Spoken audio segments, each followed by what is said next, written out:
now going to hear from Social Network Architectures of Disinformation, #SAD2. Welcome on stage.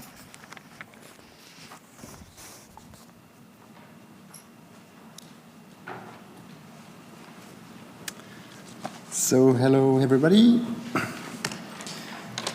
Let me present you the #SAD2 project. So, as a brief reminder, this is the second part of the second year of a project that started to study what happens in social networks.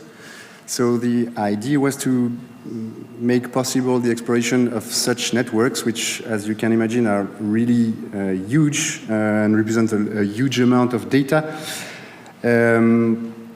So the idea we had initially was to start from a small number of topics, such as hashtags, or a small number of users, and be able, through an automatic processing, to output something that is of a manageable size. So a sub part of the social network in which you can identify the key actors, the key interactions, and the key words. So this raises a number of challenges. First, on the data science side, you have really a lot of information, which makes this really difficult. You have also the platforms that restrict you in various number of ways. So if you look at Twitter, for instance, you have an API that you can use to retrieve information about the people that tweet and how they connect themselves. But of course, you have a limitation. You cannot. There are some information that you cannot request, and there are also a limitation on the number of requests that you can make per day. There are the rate limitations and a lot of things. You have also legal limitations. So as a side note, the project was intended to study also Facebook. And since the Cambridge Analytica affair, Facebook made things really a lot more difficult for people to. So you now have a lot of restrictions. Basically, you cannot do anything. You cannot get the data unless you're part of the happy few that are chosen by Facebook. So we had to drop this aspect of the project, unfortunately, and we had to focus on social networks that were a bit more open, even if they're still quite restrictive. So mainly Twitter in our cases. So one of the questions is how to find the important nodes from the data collection that you make.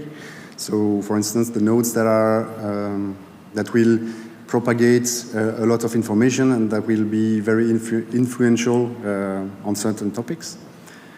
From the journalism point of view, this is the challenges are how to better understand the controversies and what is the nature of the discussions that are inside the network. So a brief, maybe a brief summary of the #SAD1 project, which was really a proof of concept. So the first goal was to reduce the amount of data that we needed to collect. So starting from if you look at the funny pictures on the upper right side, we had to derive from the snowball sampling, which is commonly used in social science. So basically, if you start from a node, you ask this user, what are the people you interact with? You take all of them and you repeat the operation. So ask every user, what are the people you interact with, etc., which can lead to quickly an untractable number of users to study. So we designed a modified version of the snowball sampling that we call spiky ball, which is focusing on a random subset of the users at each level. And you do that according to the weight that they have, so the number of interactions that they have together. So this proof of concept was performing a semi-automated data collection from Twitter. You can see it where an example of such things. So it produced a graph, and it also did lexical analysis, so extracting keywords for the communities that were present in the graph. The good thing is that it required no specific knowledge. It required specific knowledge, unfortunately. It gave good results, but it was difficult for the target audience, such as a journalist, to make a use of it. Which brings us to the current version of the project, so hashtag SAD number 2. And the goal was to make the tool accessible to journalists and simpler. So it was built using a Django web application, and it allowed the users to configure themselves the data collection parameters. It allowed them to manage all the data collections that they did, so label them properly, add keywords, and of course perform the visualization and exploration of the underlying graphs. So I hope people can see this. This is really small on my screen. This is an example of the tool. So first you have the configurations that you have at hand. You can have, of course, multiple configurations with different sets of parameters, so sampling probabilities, starting nodes. And for each collections, you can have a different number of runs, which you can also look at. You can configure the initial accounts by providing usernames, so obvious way, or by following hashtags in the same way you would do on the Twitter application, and gather other usernames from the topics that use this hashtag. And finally, once the collect is done, you can visualize the graph, and as in the first version of the project, you can see the lexical, you have the words that are, the keywords that are used in each community. You can see a number of things about the communities, the hashtags that are used during the collection. Of course, this is maybe not really fun to watch, so I encourage you to come see the live demo after the talk. And I'm going to leave the floor to Lucie to talk about the rest. Thank you, Nicolas. Hello, everybody. I'm sorry for my English, and I prefer with the text because it's better for everybody, I think. So the objective of our approach was to shape the project to the needs and uses of journalists. To do this, we exchange and collaborate with 9 journalists with different profiles. This diversity allowed us to develop the tool by taking into account different uses. We have identified 3 types of practice. The first is to identify new people to interview, either to discover new profile based on a theme or better understand the activity of a person already known. The second use is to study the controversies on the web. Retweets and mention allow us to see which groups are regularly in contact with each other during a public controversy. The third use examines the data contained in the network to investigative journalistic purposes. As an example, here is a small case study on a current topic.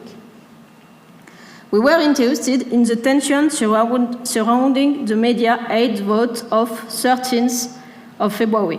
In particular, we wanted to observe individuals challenging pro-media aid tweets from public figures. We started with a tweet by Simonetta Sommaruga in favor of the law. I'm sorry, I'm French.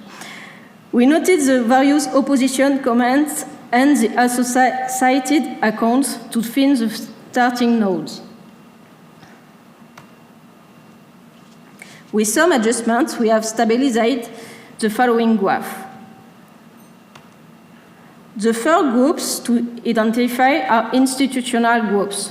We can see here a pro-voting group and right next to this group, showing many mentions and retweets with it, we will find a cluster made up of Swiss media, in fact, that are used by the first cluster as sources.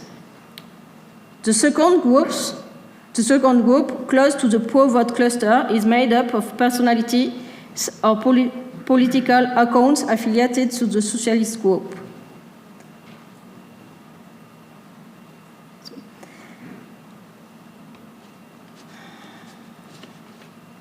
Finally, the last institutional group is the government. They talked about the vote, so they are in our graph, even if their tweets are generally about COVID. They are also taken to task by both pro and anti-vote people. That's why this cluster is on the middle of the graph. The other group identified here are non-institutional groups, the first of which is made of people without labels. They take public policies to task and express themselves on the proximity between media and governments. For them, aid to the media will allow propaganda. The last groups are from the accounts identified comments in the comments of Simona Somaruga's tweet. We can see here, just on the end of the graph, we can see that this account regularly mentions or retweets German media or French accounts opposed to the health measures. Thanks for your attention.